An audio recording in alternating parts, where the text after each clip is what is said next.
Hi, this is my what if Deku had been born with two quirks.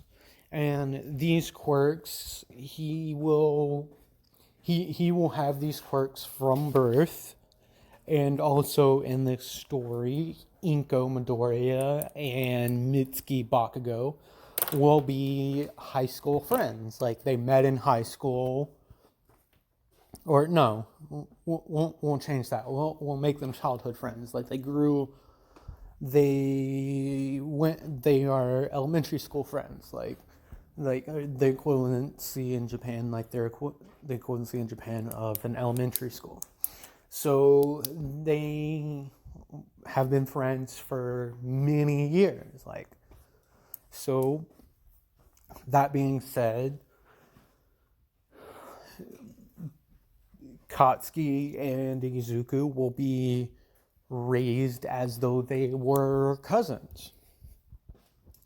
And in this, because of the influence of believing that Inko is his aunt and that Izuku being his younger cousin, because Bakugo is a couple months older than Izuku, but they're around the same age. So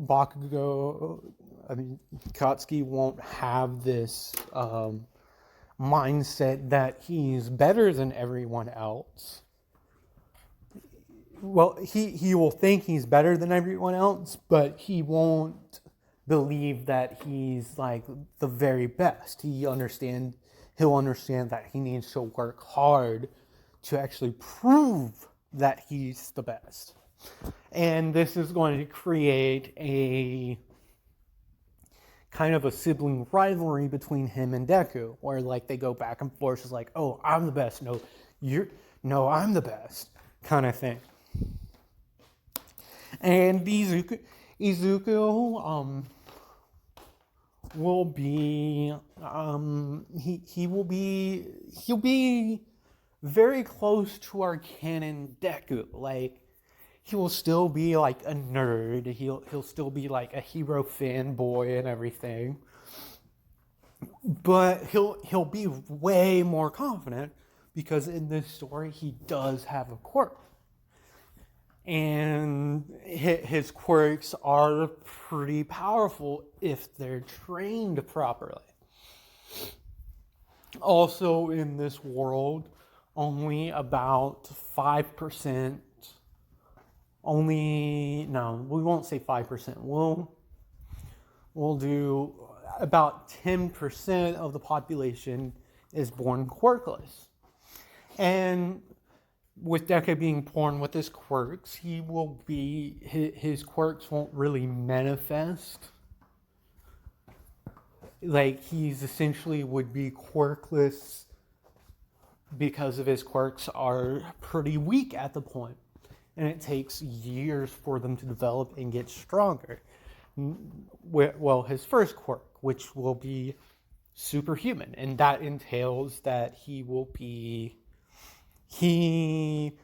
has a slight, like ever so slight, like stuff that would take a normal human, like a normal person, let's say a month to heal, he will heal in half the time. At the start, right? At the start of his life, like he'll just heal twice as fast as a normal person. And he'll have like twice the endurance of someone, so he'll have enhanced stamina. He'll be slightly stronger than kids his own age. He won't be like super strong. He won't have like superhuman strength until later in this series. And so they're growing up. So that being said, with Inko and Mitsuki raising Deku and Kachan to like as though they were cousins and everything, the two, for the first few years of their life, Deku is effectively quirkless. But around the age of 3, weird things start happening. Inko is watching Deku and well, no, we'll say they're 4. We'll say they're 3.5. We'll say they're 3.5. Well, Bakugo's 4 and Izuku is about 3.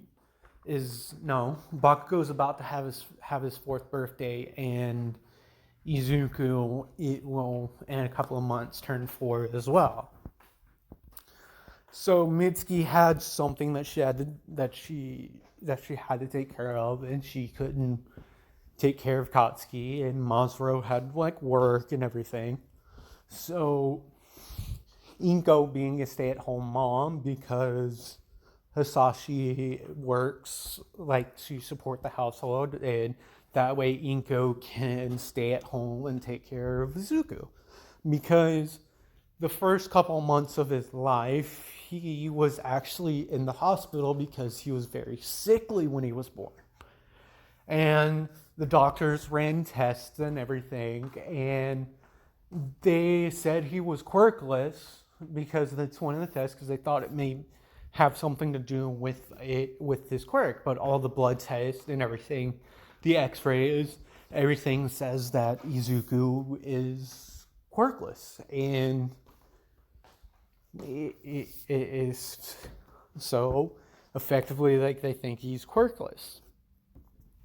So back to when they're around, when they're almost 4 years old, Mitsuki brings Katsuki over to the Midoriya's place. So Inko agreed to watch him.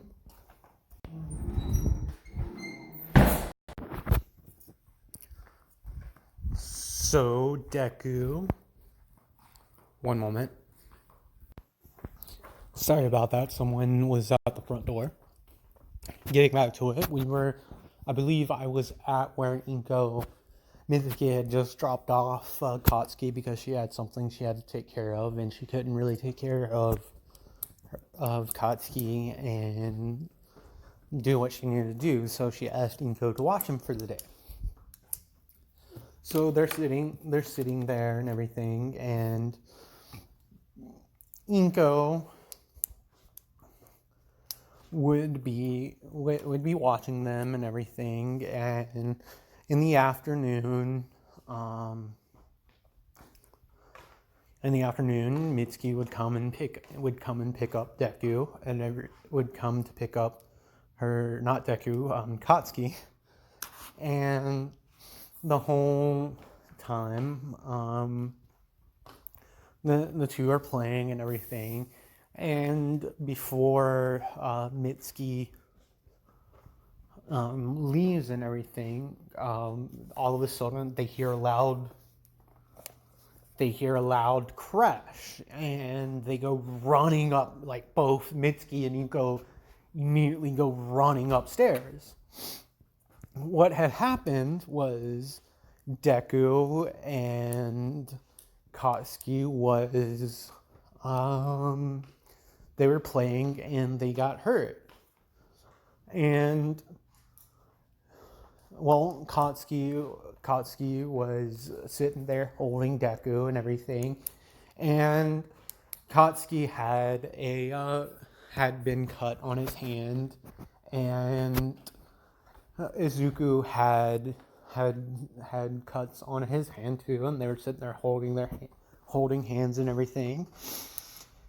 And immediately, Mitsuki and Inko started to freak out and everything, and then Deku was like, "Mommy, please, Got-chan, a minute. We were playing, and the toy truck. We were fighting over a truck, and we ended up cutting, like, accidentally hurting each other. It's not Kachan's fault. It's my fault. And Katsuki is basically saying to his mom, he's like, "Mommy, don't get mad. It was my fault. I shouldn't have pulled so hard, and everything. And please don't hurt. Please don't, like, get mad." And at this point, Izuku asks Kachan, please don't leave and never come back. And he asks his mom, please let Kachan come back. He didn't mean it. We both shouldn't have been fighting. And at this point, Inko says, "It's okay, sweetie. Like, I promise that it won't happen." Well, at this point, a warm light engulfs the entire house. Like, it engulfs the whole house. And then it recedes to both Inko. Well, it recedes to Inko, Izuku, and Katsuki. And then a ball of light from Inko and a ball of light from Katsuki shoot to Deku. Deku glows for a few seconds, and then these balls of lights shoot back at Inko and Katsuki. At this point,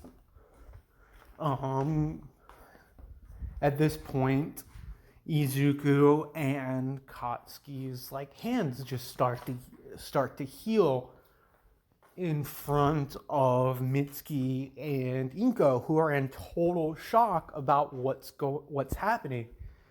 And then Katsuki is still crying. Like, Katsuki and Izuku are crying, sitting there, because they don't comprehend what's happening. And they're like, "Mommy, I'm scared." And then all of a sudden, little sparks, like, start igniting in Katsuki's hand. And all of a sudden, like, Mitsuki and Inko realize that these two's, like, Izuku must have a quirk, and he activated it, and it caused Katsuki to, like, his quirk to awaken. So they're like, "Okay, you guys." Inko says, "You guys just stay here tonight, and in the morning we'll take the boys to the hospital and get them looked at and see what exactly is going on." So we time skip to the next day, and in the morning they get the boys up and everything, and both Kachan and Deku are sitting, like, saying, "Mommy, please don't be mad. Please don't be mad." And Inko and Mitsuki, all the way to the hospital, are both saying, "You two are fine. Like, we're not mad. We're just concerned, and we're going to the hospital to see what's going on because you guys, like, quirks have awakened." And in their minds, they're thinking, but, like, Izuku was diagnosed as being quirkless, so something happened. He might be what in this world they call a first-generation quirk users. So in this world, first-generation quirk users still have the joint because their bodies haven't fully adapted to the new streamline of evolution where that joint is removed. So we time skip about 30 minutes, and they arrive at the hospital, at the Quirk hospital and everything. And Mitsuki and Inko explain what happened the night prior, and the doctor is like, that's pretty strange. That rarely happens. This is rarely heard of, where a child that has that extra joint develops a quirk. So, like, they run a bunch of tests and everything, and they find that Izuku did indeed have a quirk, and his quirk allows him to. It's a blood. It's a quirk that relies on his blood, and he may have a second quirk. Like, they think he may have a secondary quirk that they deem his first quirk they deem like superhuman, which they explain that he's slightly more durable. He'll be a little bit stronger than normal people. And him healing in half the time as other people is also part of his quirk, and they call it superhuman. So then they explain that his second quirk is a booster quirk, and anyone that comes in contact with his blood will be enhanced. Like they'll receive like a minor enhancement, and it's at the will of like. And they believe it's tied to Izuku's mental state. So they basically say they believe that if he wills it, he can mark someone with his blood and give them a slight power boost.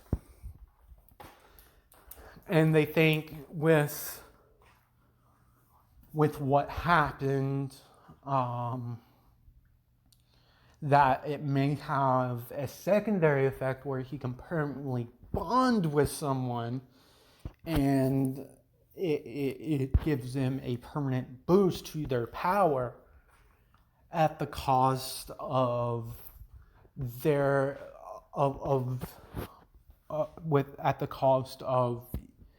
Izuku's stamina, which is why Deku basically fell asleep faster than Katsuki like the night before. So then they explain to Mitsuki that it seems like he has a mixture between your quirk and your husband's quirk. He sweats nitroglycerin, but he can also ignite the nitroglycerin and cause it to explode. So basically, they name his quirk Explosion, like in canon. And then they also run some tests on Inko because of the whole light situation and everything. And they find out that her quirk actually evolved basically overnight. She's able to not just pull stuff to her. She's not only able to just pull stuff to her, she's able to keep them, she's able to push them away. Basically, a better version of telekinesis. So, that being said, we skip 6 months later, and Mitsuki gets a call from Inko. Inko's like in tears and everything, and Mitsuki goes, "Kochan, what's up? What's going on? Like, what's wrong? Is Izuku okay?" And Inko, through tears, is like, "Izuku's okay, but I just got a call. Hisashi's missing. They don't know where he is. He's been missing for a day now, and they don't know what happened to him. He just didn't show up to work, to his job." And so at this point, Hisashi had gone back overseas to work. So Inko's still in Japan and everything. And Mitsuki's like, it'll be okay. It'll be okay. It will be okay and everything. And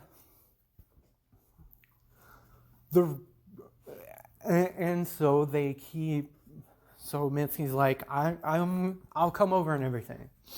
So Mitsuki comes over and Katsuki is with her and everything, and Katsuki's like, and this is we'll say this is like a week after Izuku's 4th birthday. So Kachan's had already had his birthday and everything, and their quirks have improved a little bit. Like they do receive some training and everything, because it's almost unheard of that children develop a quirk before 4 years unless they were born with it. And the doctors and everyone don't know that Deku was actually born with his quirks. So, the doctors like think he was, but like all the blood work and everything says that he was quirkless. So Mitsuki comes over and she spends like pretty much the entire day with her, like consoling her and everything, and then so Kachan and Deku are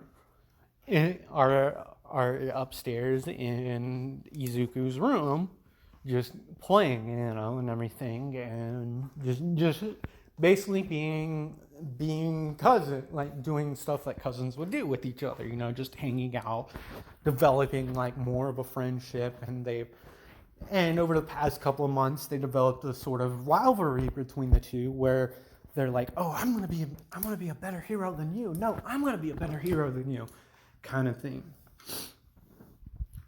And so Inko is sitting there and everything, and she's talking to Mitsuki, and they're saying, Inko's like, I don't know if they can't find him, like I don't know what's gonna happen.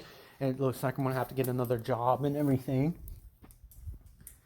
And so after a point,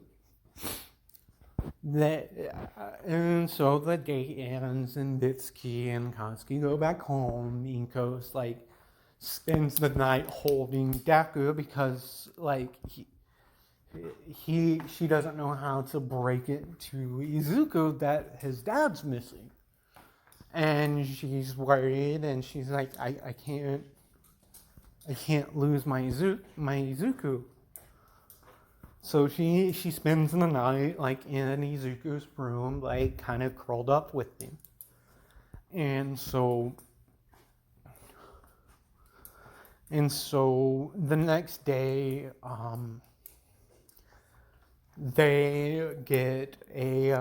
she gets a call that she needs to come to the. Sorry about that, my phone died.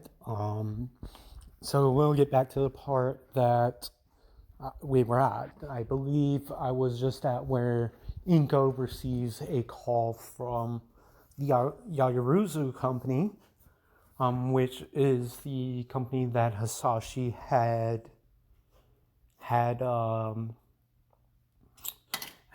was working for. So Inko's like worried now, because like they can never call and ask her to come to an office or to speak with her.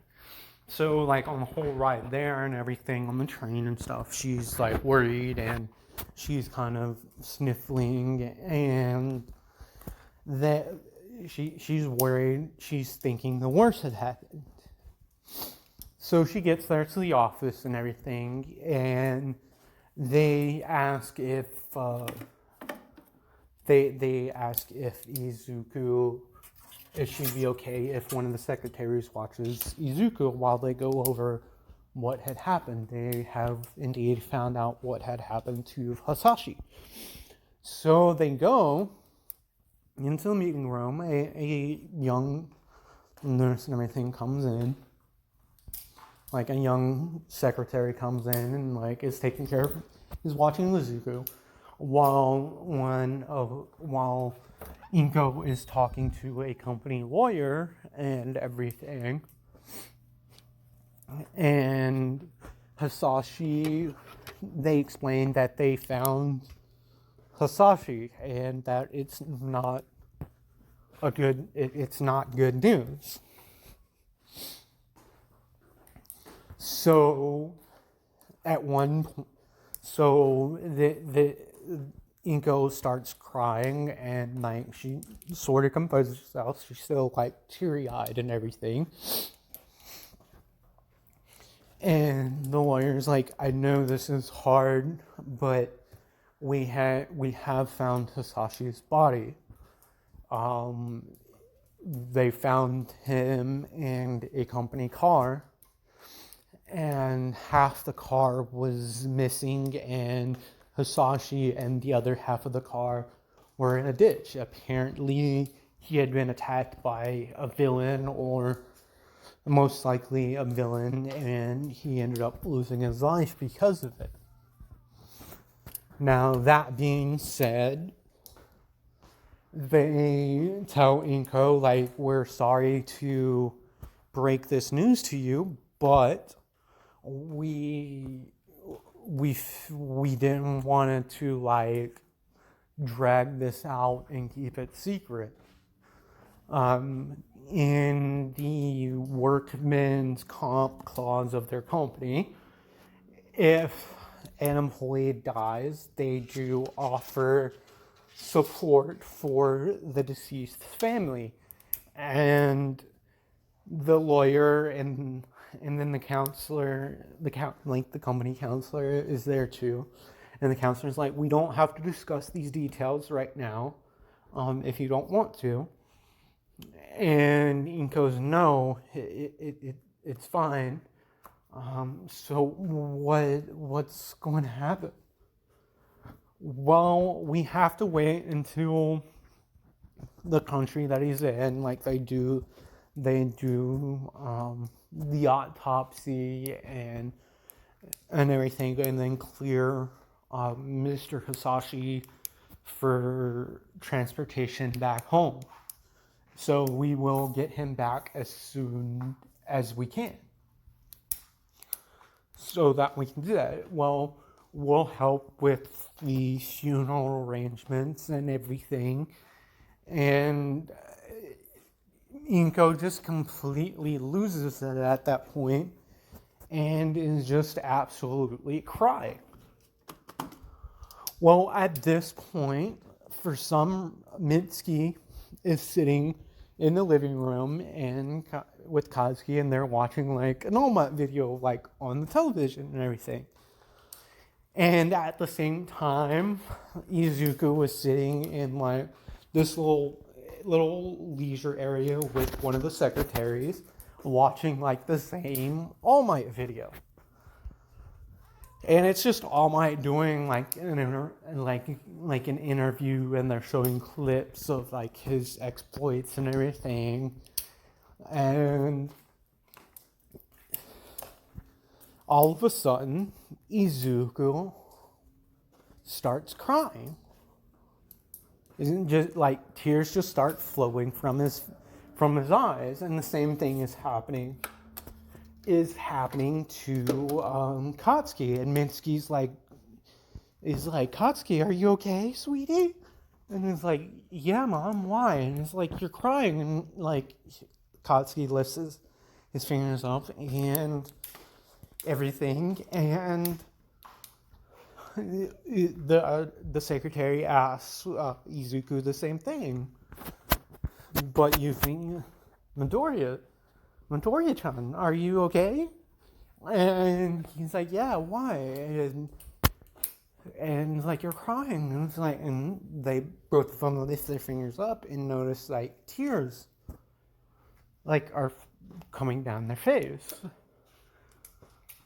So we skip a couple of minutes. The secretary knocks on the door, and where Inko and this lawyer and the company counselor and another official and everything, and a police officer. And they ask, like, what's going on? It's like, for some reason, Izuku started crying, and we don't know what happened. At that point, like, and she noticed that Inko is just, like, her eyes are bloodshot and everything. And the secretary's like,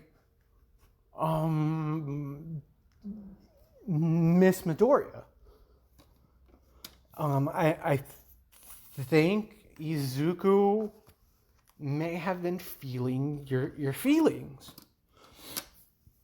And this kind of, like, Inko kind of like Izuku just immediately runs to his mom, seeing her face and everything, like, distraught. And he's like, it's okay, mommy, it's okay. And Inko kind of composes herself. She's like, I'm okay, sweetie. Like, everything's fine. And the counselor is like, Miss Midoriya, we can continue this at another date. And we'll discuss the whole legal stuff about what we had discussed. So Inko leaves and goes home. And she immediately calls Mitsuki because of what happened with Izuku. She asked Mitsuki, and it's like, did Katsuki-chan,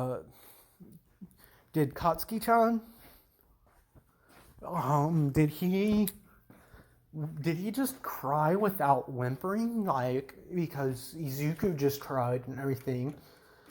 And she's like, yeah, and Inko is still sniffling a little bit, and Mitsuki's like, what's wrong? And she's like, I don't know, I'm heading to the hospital to just this up. I think you should bring Katsuki as well, because I think there's more to Izuku's quirk than just power boosting. And this is where they find out that Izuku can create a permanent bond with two people. For now. They only think he can do it with two people. So, and while they are running tests on the boys and everything,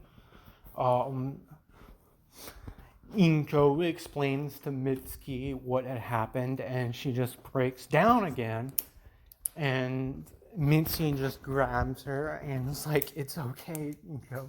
And Mitsuki is kind of tearing up as well, because her best friend, basically her sister, just lost her husband. And so Mitsuki is consoling Inko while the doctors are running tests on the boys to see if they're okay and what's going on. So right when Inko starts breaking down again and crying, like, the boys start crying again. And then they realized real quickly that they can feel that the people that Izuku is bonded with, quote unquote, can feel strong emotions from the other. And they are like, yeah, this is more of like a link work and everything. So they finish that up. A few weeks later, after Inko is like in as normal state as you can be after losing someone that you're that close to,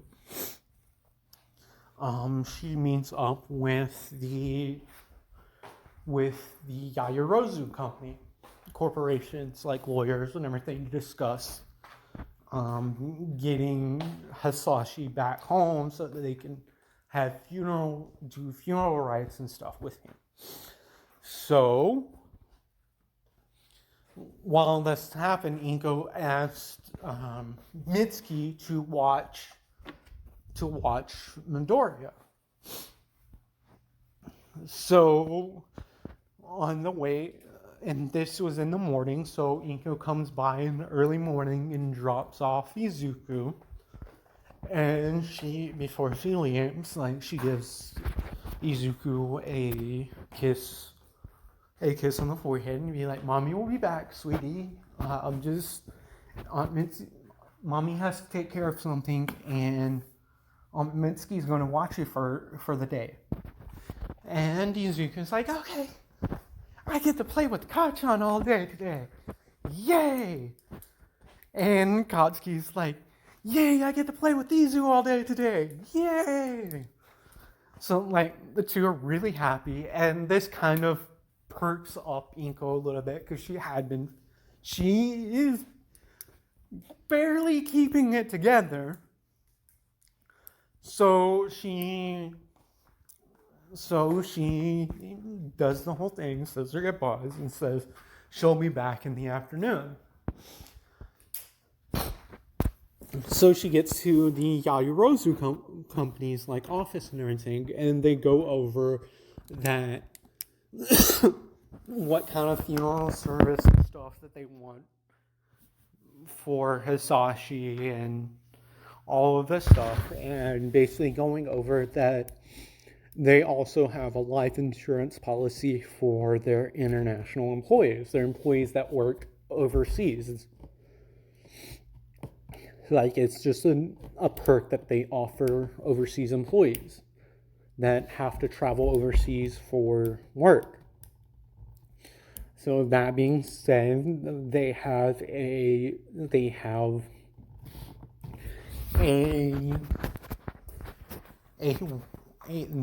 pretty sizable life insurance policy on their employees. And in USD, it would be a $550,000 policy. And they ask Inko, is like, that's so much because it's when we sign this stuff up and everything, and after we fill out this paperwork, it's for that we don't get sued. And Inko immediately says, like, I don't blame you guys. Like, we already knew this could be a possibility that he could get in trouble overseas and possibly die overseas, and it's just because of the nature of his work, you know, hero support items and stuff, like meeting with new clients and everything. So, like, it's just one hero support and transportation. It's just one of those risks of the job. So she's not blaming the company, and she's a little bit more relieved now that they'll at least have some money to, like, support themselves for a few years. But after the meeting and signing the paperwork and doing, like, the notary stuff and everything, it takes a few hours for them to get through this. So when Inko gets out of, like, this meeting, it's about 11 in the. It's almost 12 in the afternoon. It's almost 12, like, midday. So she calls up Mitsuki, and she sort of explains that she kind of needs some time to, like, think and of a way to explain this to Izuku, and she just starts kind of sniffling at this, and she's like, and then Mitsuki's like, "Kochan, are you okay? Like, do you really need to be alone?" And she's like, "Yeah, I do. I have a lot of stuff that I need to think about."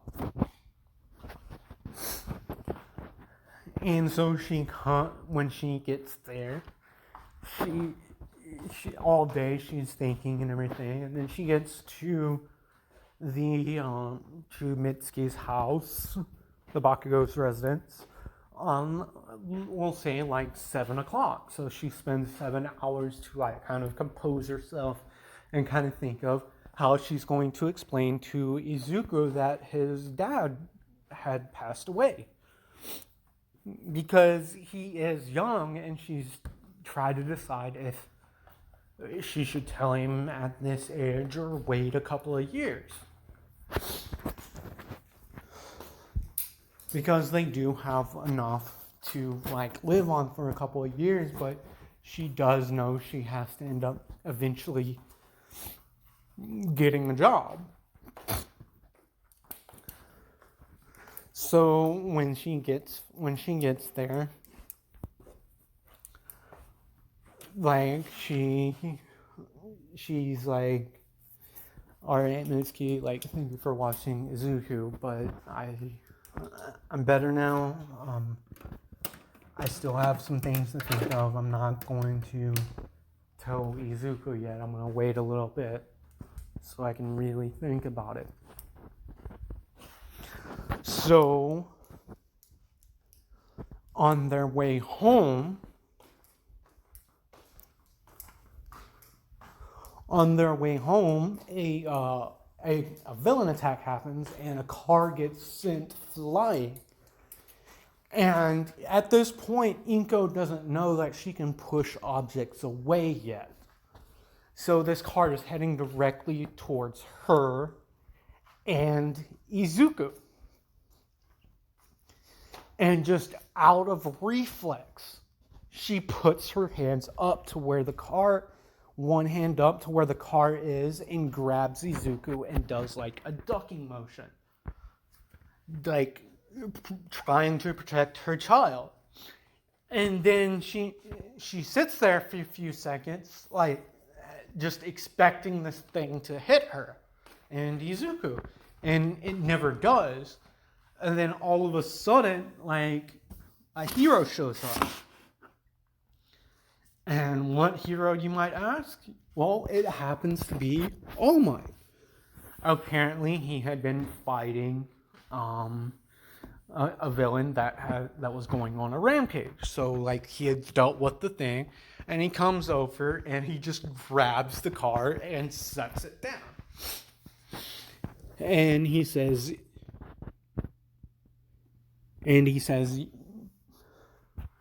"Young lady, are you okay? I'm sorry about that. I'm usually a little bit better at keeping civilians safe while I'm doing my hero work, but it's fortunate that you have a strong quirk." And she's looking at All Might, and she has this look of confusion. And she's like, "What do you mean, a strong quirk? Like, didn't you catch the car?" And All Might's like, "Ha ha ha, young lady. It's not, I didn't catch it. You actually stopped it with your quirk. It was just floating there in midair." And Inko's like, "What?"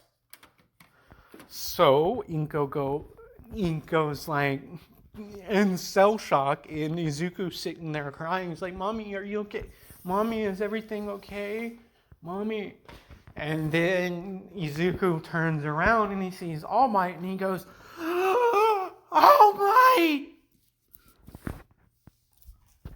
And he kind of gives out and just kind of goes silent. Because, like, the number one hero is in front of them. And Inko thanks All Might and everything, and All Might's like, "Are you guys going to be fine and everything, young lady?" And Inko's like, "Yes, we'll be fine. I would like to get home. Like, we've been dealing with a bunch of stuff, and this is just a lot to process. Like, we just need to go home." And so they get home about 8:30, and as soon as she gets Izuku to sleep and everything, she calls Mitsuki up, and she's like, and Inko explains to her what had happened and everything, and it like Mitsuki is just shocked. She's like, wow, you stopped a car with your quirk. I thought you could only pull objects towards you. And Inko's like, apparently not, and everything. So so a week passes by, and Inko asks Mitsuki to watch Izuku. She asked Mitsuki to watch Izuku while she goes to the hospital to get her quirk evaluated. Come to find out that her quirk evolved out of necessity. And it was just, they figure because of the emotional state that she was in, and just her thought of protecting Izuku combined with Izuku's quirk, because it's the same doctors that evaluated Izuku in Katsuki and everything, and have been to it. It's basically their family doctor. And the doctor explains that because of what happened with Izuku's quirk, it probably gave you a delayed evolution of your quirk, and your quirk just basically evolved in that instance because of your emotional state and your extreme feeling of wanting to protect Izuku. So you not only can pull objects to you, but you have it seems like your telekinesis quirk is way stronger than what it was. And so at this point, the doctor is like, yeah, Izuku probably does have a first generation quirk. And it may be a first generation quirk user. And so she's baffled. She calls Mitsuki up, and she's like, apparently my quirk evolved and it's really powerful. I can move objects that weigh 5 to 10 tons.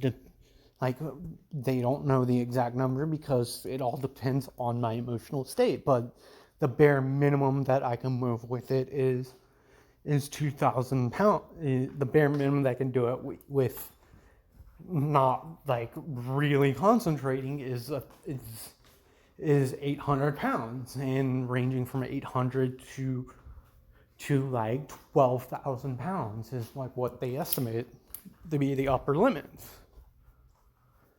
And Inko goes, Mitsuki, can you please can you watch Deku tonight? Can you watch Izuku tonight? I need some time to think about some stuff. And Mitsuki's like, sure, no problem, sis. Like, take your time. I know the stuff with Hisashi and what happened yesterday. Like, you go take care of yourself. Izuku will be safe here. So she does. And at this point,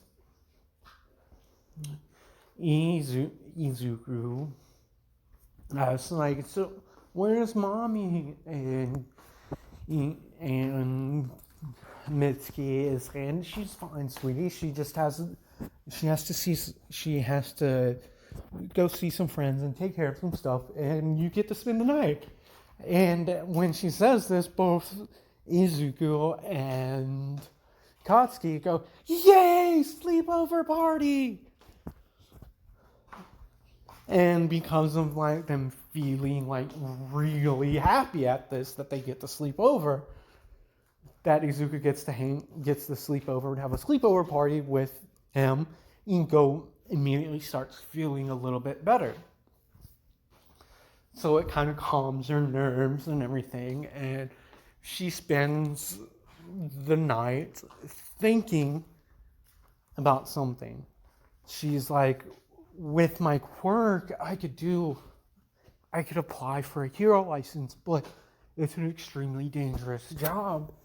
And I need to know that Izuku will be safe. So she's sitting there thinking, and she comes up with having Mitsuki become Izuku's godmother. So the night goes and comes, the morning comes, and Inko's like, Mitsuki, I'm sorry to push this on you too, but like, could you watch Izuku for a couple of hours? Look, I have to meet up with a lawyer again. So she goes to a lawyer to get like, basically the godparent stuff, like paperwork, like get it filled out and everything, like naming Mitsuki Bakugo, and bringing a copy and everything with her.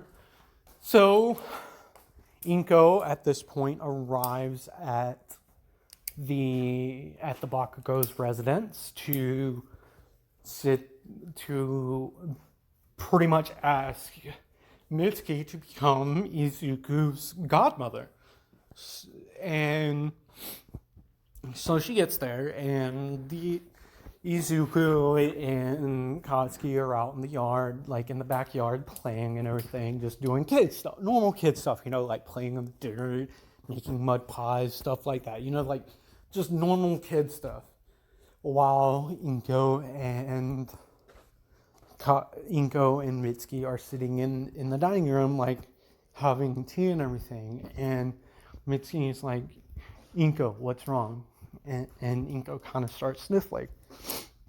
She's like, I thought about it all night, and with how strong my quirk is, I can be a minor hero, and that way I can support me and the Izuku. But I need to apply for a hero license, but if I do this, I need to know if, and she starts crying a little bit more, I need to know if something happens to me, that Izuku will be taken care of. And I met with a lawyer this morning about getting some paperwork. Mitsuki, I thought about all the people that could take care of Izuku if the worst happens to me. Like, I just don't want to leave Izuku alone in this world with Hisashi dying and everything. Like, I just can't. This is one of the few jobs I don't remember really. Like, I do have a secretary license, but like, it won't be enough to support Izuku after the insurance money runs out. Because we still have like the lease and everything on the condo and everything, and it just, I don't know. I mean, it's just like, this is the only option I can see with the current situations to where I could take care of Izuku. But I need to know if the worst happens, someone that I trust will take care of Izuku. And at this point, Mitsuki kind of breaks down and grabs Inko and goes, Kochan, like, it's okay. Like, yes, definitely yes. Like, you're my sister, so obviously, like, I consider you my sister, so obviously I'm going to say yes to this. Like, I will definitely be Izuku's godmother. So they file the paperwork and everything, and the next day, and a few months pass, Inko applies for a hero license. She gets her hero license and everything. She applies for a hero license, a hero's license course, which as adults you can apply for it, but you have to go through like a course, basically learning like laws, like the laws and everything, more in depth about like quirk usage in public and laws and public safety and stuff like that. So 5 months pass after that. So at this point, I believe Izuku and Katsuki will be around five, five, 5 to 5 years and 2 months. They'll be 5 to 5 and a quarter. So Inko begins doing minor hero work in the neighborhood and everything, and she's just building up more and